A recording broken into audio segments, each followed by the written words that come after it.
they're just using whatever material was lying around. Yeah. And what I think is interesting in this practice is it shows that the relationship between materials and labor has evolved over time, right?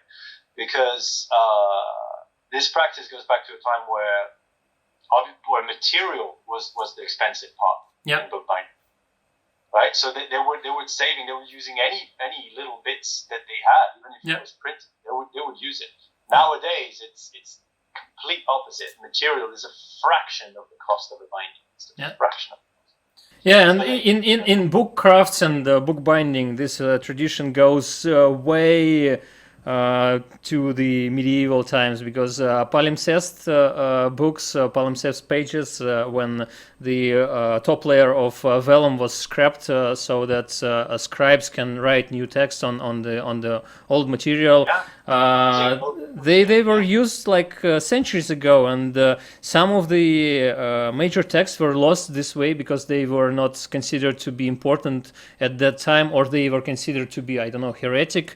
But they were not burned, they were just scrapped. But nowadays, modern technologies allow us to use, ultraviolet and X-ray and read the text hidden underneath, because when you write, you apply pressure, and you can read multiple layers of this text, and that's amazing. But yeah, in modern times, this may be a scrap paper, this may be some hymn, this bookbinder didn't like much, and he decided that he can use several copies to line the spines. There may be. It could also be that this piece of material of paper is actually precious. I think you had an anecdote like that of something that's been found on a book spine that was actually turned out to be a lost copy.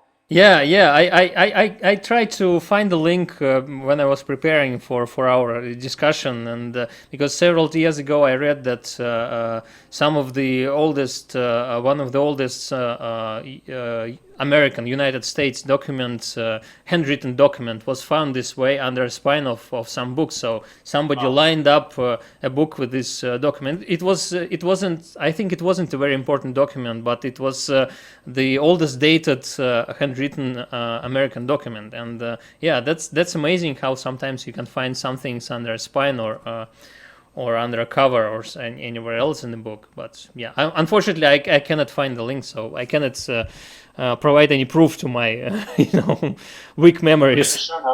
Put in show notes. Yeah. Nice. So that's a good question. Yeah. You got any more? Yeah, I have I think a couple more questions. Two more questions. Yeah, this one I like a lot. From a new big bookbinder. Question from Lydia Smith.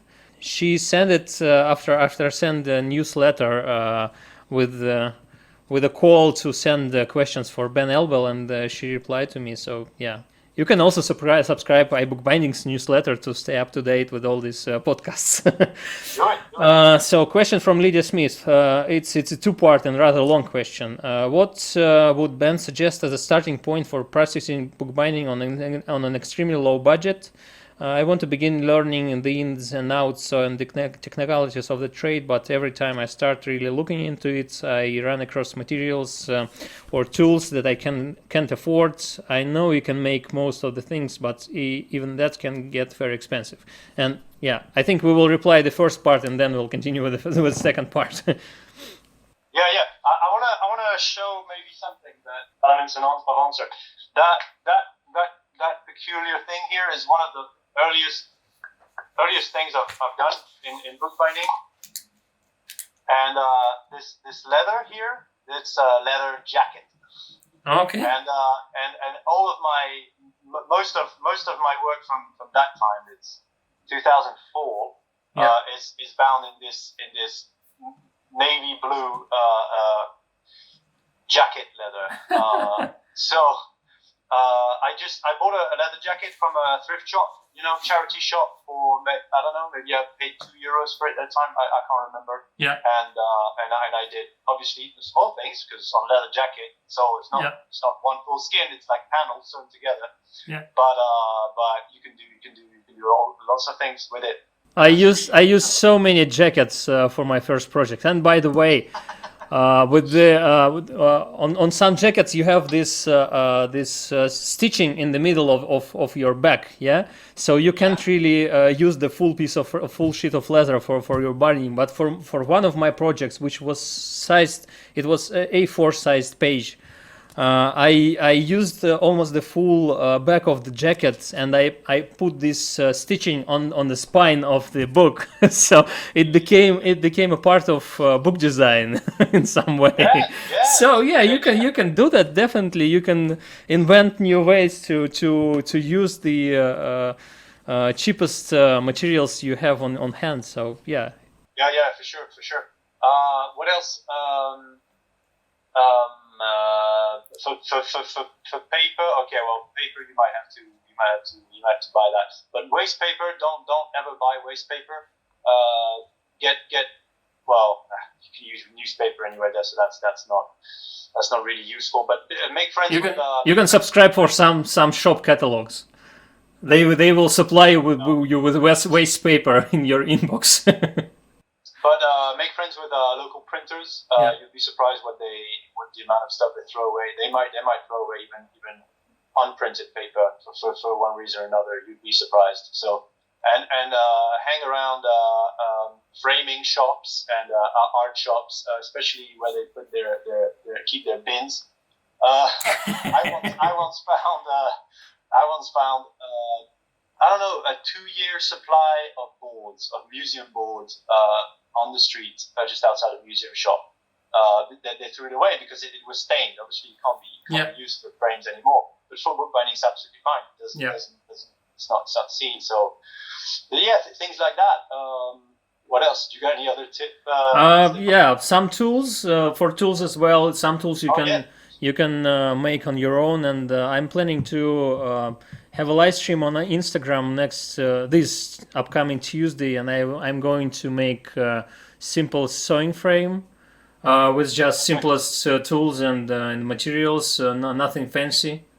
Yeah, you can definitely make a sewing frame for under €5 if you have a saw and if you have a drill and for sure. And same goes with simple presses and some other stuff. But then you should definitely visit flea markets and thrift stores, because sometimes in these places you find amazing equipment for just a few euros or dollars and.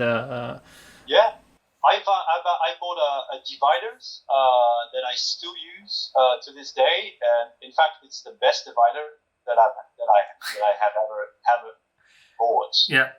And I paid 50 cents for it on a flea market in my I'll come back with it. Just a moment. I think I have something. Yeah.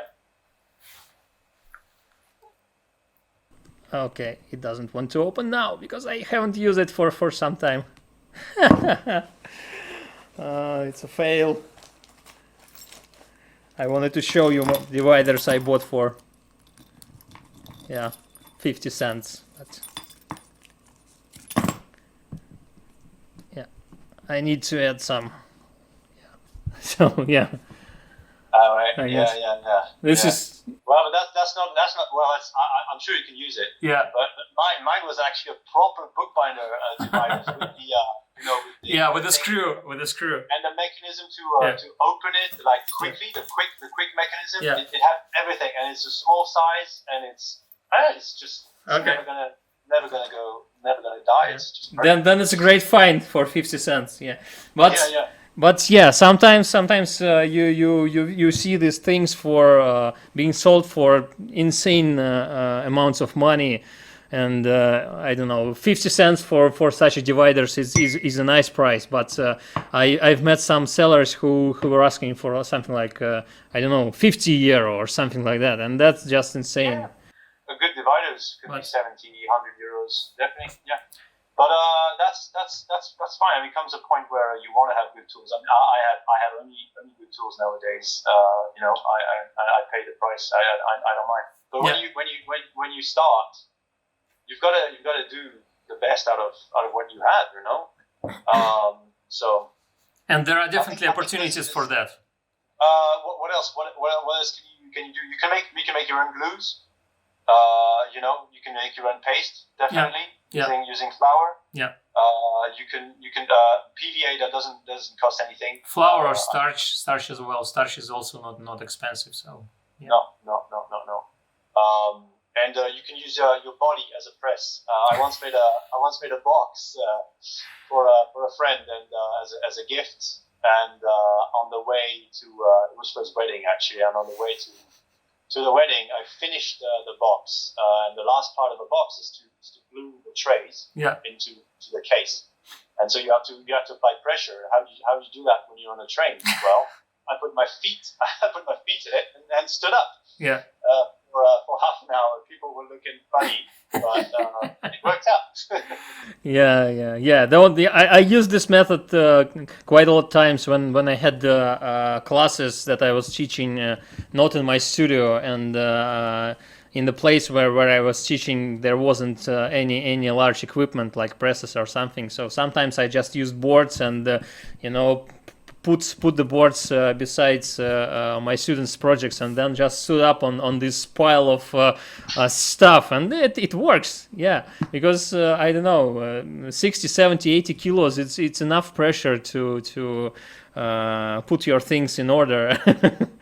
And to glue the things up. So yeah, but the only thing is it's very important when you are using these sorts of unconventional weights, like I don't know, irons or bricks or something. Always put a board above your book or box or other object, because otherwise you will have an impression of your feet on it or something. So yeah, you don't want to damage it. Yeah.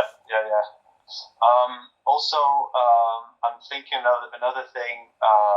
I know you have another method for that, but I always had a problem when I was a student making books in my flat. Was trim the edges.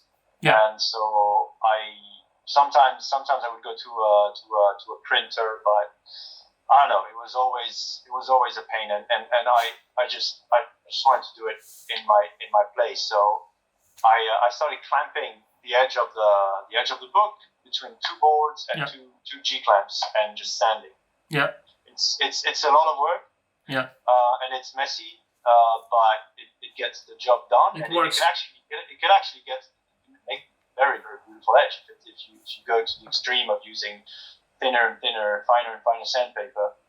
And it teaches you how to sand an edge, and that's not an easy thing to do. So if you manage to do beautiful work with very little tools, I think you're on the right track for a bookbinding career for sure, because it's more skilled to have less tools. Yeah, right? Yeah, that's true. I also used a similar method. Both with the sanding and sanding paper and electric sanding tools, but also I used boards and but I cut with the knife. The only thing is to remember that you shouldn't use hobby knife in that situation, because hobby knife is sharpened on two sides, and the blade is flexible, so we can go all the way in the wrong direction. But if you use something like, I don't know, leather knife or paring knife or something like that, which is if it is sharpened on one side, it can give you a really nice straight and flat cut. So yeah. So basically, you use the non-beveled side of the knife against some kind of I press it at this board. So I press the book between two boards. I put the knife along this board, and I just follow the line of the board, and it gives you a straight line, and it gives you the guide. Yeah, it serves as a guide. So yeah, it works. It just don't try to cut everything in one cut, one page at a time. Yeah. You'll be frustrated.